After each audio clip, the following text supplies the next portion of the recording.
గత 10 సంవత్సరాల నుంచి కాళేశ్వరం ప్రాజెక్టుకు సంబంధించిన అనేక అంశాలపై ప్రజలకు అనేక సంశయాలున్నాయి. దానికి తోడు మనమందరం చూసినాం, యావత్ రాష్ట్ర ప్రజానికం చూడటం జరిగింది. మేడిగడ్డ బ్యారేజ్కు సంబంధించి కాళేశ్వరం ప్రాజెక్టులో ఉన్న ఈ మేడిగడ్డ ప్రాజెక్టు బ్యారేజ్కు సంబంధించిన పిల్లలు కుంగిపోవటం, దాని తదుపరి డ్యామ్ సేఫ్టీ వాళ్ళు కేంద్రం నుంచి రావటం, వారొక నివేదిక అందజేయడం, నిన్నగాక మొన్న మరొకసారి డ్యామ్ సేఫ్టీ వారు అనేక అంశాలను కూడా లేవనెత్తడం. ఈరోజు మా ప్రభుత్వం, మరి గౌరవ ముఖ్యమంత్రి రేవంత్ రెడ్డి గారు, గౌరవ ఇరిగేషన్ మంత్రి ఉత్తమ్ కుమార్ రెడ్డి గారు ప్రజలకు తెలియజేయాలి, వాస్తవికంగా ఈరోజు ఇక్కడ జరుగుతూ ఉన్న అంశాలేంటి, ఈ కట్టడాలు ఏ విధంగా జరిగినాయి, ఎందుకు కుంగిపోవటం జరిగింది, అదేవిధంగా భారీ వర్షాల వల్ల పంప్ హౌస్ మునిగిపోవటం, అన్నారం బ్యారేజ్కి సంబంధించి బుడగలు రావటం, సుందిల్ల బ్యారేజ్కి సంబంధించి ఇంకో అంశం రావటం, ఈరోజు రాష్ట్ర ప్రజానికానికి సంబంధించిన సంపద సరియైన విధానంలో ఖర్చు చేయటం జరిగిందో లేదా అని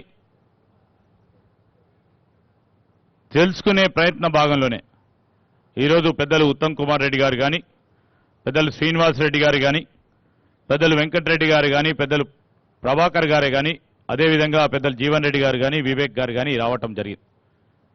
మేము కోరుతా ఉన్నాం అధికారులందరినీ కూడా, ఎందుకంటే ప్రభుత్వం కంటిన్యూస్ ప్రాసెస్. ఇక్కడ పనిచేస్తా ఉన్న ఎస్సీలు, ఈలు, ఈఎన్సీలు, ఇక్కడ పనిచేస్తా ఉన్న కలెక్టరు, ఎస్పీ, మాకెవరిపైన వ్యక్తిగత ద్వేషాలు లేవు, వ్యక్తిగత ఆలోచనలు లేవు.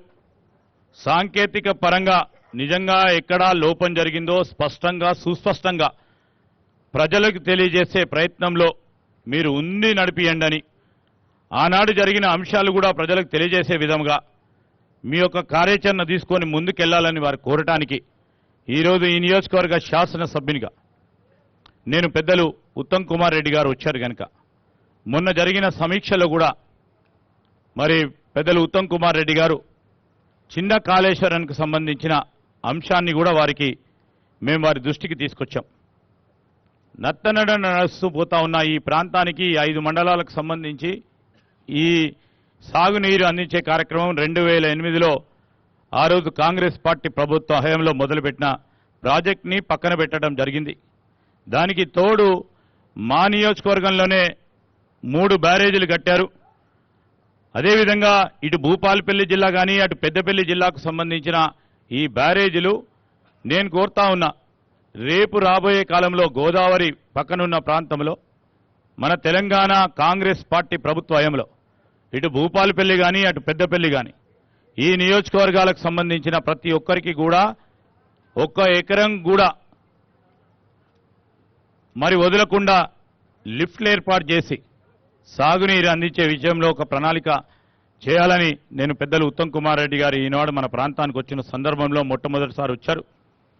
వారికి నేను మనవి చేస్తూ, మొత్తం కూడా యావత్ తెలంగాణ రాష్ట్రానికి సంబంధించిన అంశం ముంపు గ్రామాలు.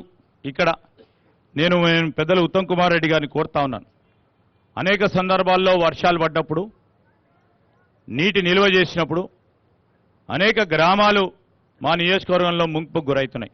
అటు ప్రక్కన ఉన్న చెన్నూరు కానీ ఆ గ్రామాలు కూడా ముంపుకు గురవుతా ఉన్నాయి. ఆ నియోజకవర్గంలో నేను కోరుతా ఉన్నా, ఒక ప్రత్యేకమైన ప్రణాళికలు తీసుకొని కరకట్టల నిర్మాణం చేసి మరి ముంపుకు గురి కాకుండా ఈ గ్రామ ప్రజలని, అక్కడ వ్యవసాయం చేస్తా ఉన్న రైతు సోదరులను కాపాడే కార్యక్రమం చేయాలని, మరి అదేవిధంగా ఎక్కడైతే ముంపుకు గురవుతా ఉన్నాయో భూ సేకరణ చేసి వారికి తగు విధమైన నష్టపరిహారం కలిగించి R&R ఇచ్చి వారి ఆదుకునే విధంగా ఒక ప్రణాళిక సిద్ధం చేసుకొని మనం అందరం కూడా ముందుకు పోవాలని వారిని కోరుతూ, ఇక్కడ విచ్చేసిన మొట్టమొదటిసారి వచ్చేసిన మా గౌరవ సహచర మంత్రివర్యులకు ఈ నియోజకవర్గం తరఫున వారికి మొదటగా స్వాగతం సుస్వాగతం.